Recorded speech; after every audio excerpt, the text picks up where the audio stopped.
सुने बहुजन नायकों की कहानियां। अभी डाउनलोड करें बहुजन स्टोरीज ऐप।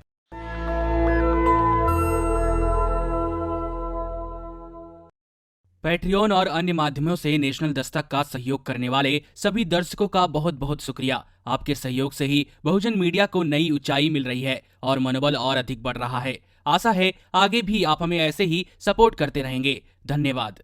राम मंदिर भूमि पूजन समाप्त हो गया है। भूमि पूजन को लेकर विपक्षी पार्टियों ने कई तरह के सवाल खड़े किए। किसी ने मुहूर्त तो किसी ने 5 अगस्त को भूमि पूजन का कार्यक्रम रखने पर भी सवाल खड़े किए।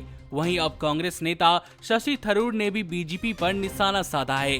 कांग्रेस नेता ने एक के बाद एक कई ट्वीट करके राम मंदिर और हिंदू और मुस्लिम समाज से लेकर बीजेपी और कांग्रेस पार्टियों के बारे में लिखा। उन्होंने बीजेपी पर तंज करते हुए कहा कि भगवान राम बीजेपी की प्रॉपर्टी नहीं है। कांग्रेस नेता ने बीजेपी पर धार्मिक विवाद उत्पन्न करने के आरोप लगाए। शशि थरूर ने लिखा, श्री राम भाजपा की जागीर नहीं है, वह एक आदर्श व्यक्ति हैं, जिनकी छवि लाखों लोगों के दिलों और दिमागों पर गहराई से अंकित है। गांधी जी हमेशा रामधुन गाया करते थे और जब उनकी मौत हुई तब भी उनकी जुबान पर हे राम ही था। उन्होंने राम राज्य की बात की, जहां सब शांति और सद्भाव से रह सके। अब उनके नाम को किसी के द्वारा हाईजैक नहीं होने दिया जा सकता। एक अन्य ट्वीट में उन्होंने लिखा, कुछ वाम उदारवादी बुद्धिजीवी कांग्रेस पर भाजपा के रंग में रंगने का आरोप लगा रहे हैं। हाँ, कई नेताओं ने सुप्रीम कोर्ट के फैसले के बाद राम मंदिर का स्वागत किया, लेकिन उन्होंने हिंदुओं को मुसलमानों के खिलाफ उकसाया नहीं। उन्होंने मुस्लिम समुदाय के खिलाफ अभद्र भाषण नहीं दिए, बयानबाजी नहीं की। उन्होंने बीजेपी और कांग्रेस में अंतर बताते हुए बीजेपी पर निशाना साधते हुए लिखा, ऐसे लोग जो कहते हैं भारत के राजनीतिक दलों में कोई अंतर नहीं है, जो राम मंदिर को लेकर सम्मान के साथ मुस्लिम समुदाय के साथ एक व्यवस्था पर सहमत हुए और जिन्होंने हिंसा और घृणा के साथ मस्जिद गिरा दी, क्या ऐसे लोगों में कोई अंतर नहीं है?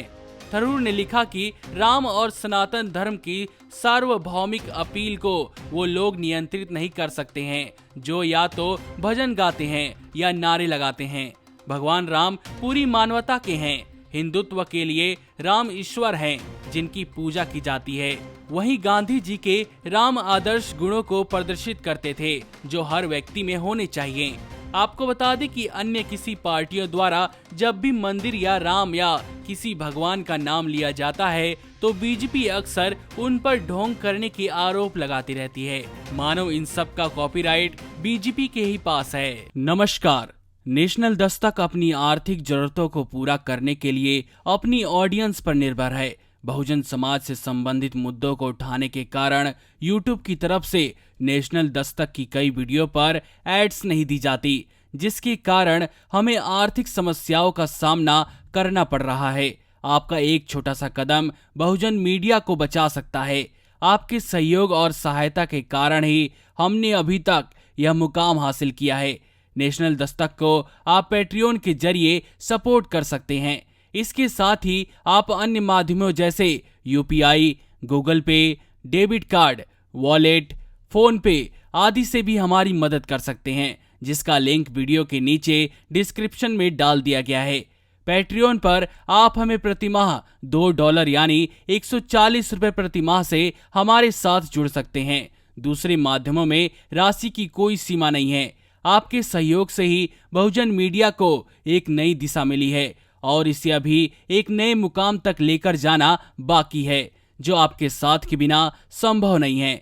आपसे डायरेक्ट फंडिंग से हम आपके अधीन हो जाएंगे और एक स्वतंत्र मीडिया के तौर पर समाज की आवाज को बुलंद कर पाएंगे। धन्यवाद। नेशनल दस्तक को देखने वालों से अपील है कि वह नेशनल दस्तक के सपोर्टर फॉर्म को भरें ताकि हम सीधे आपसे जुड़ सके। नेशनल दस्तक की आपसे गुजारिश है कि अगर इसको बचाना चाहते हैं तो नेशनल दस्तक को सब्सक्राइब करने के लिए रेड कलर के सब्सक्राइब बटन को दबाएं, फिर बेल आइकन की घंटी दबाएं। नेशनल दस्तक को बचाने के लिए बहुत जरूरी है कि हर खबर को शेयर करें, लाइक करें, कमेंट जरूर करें।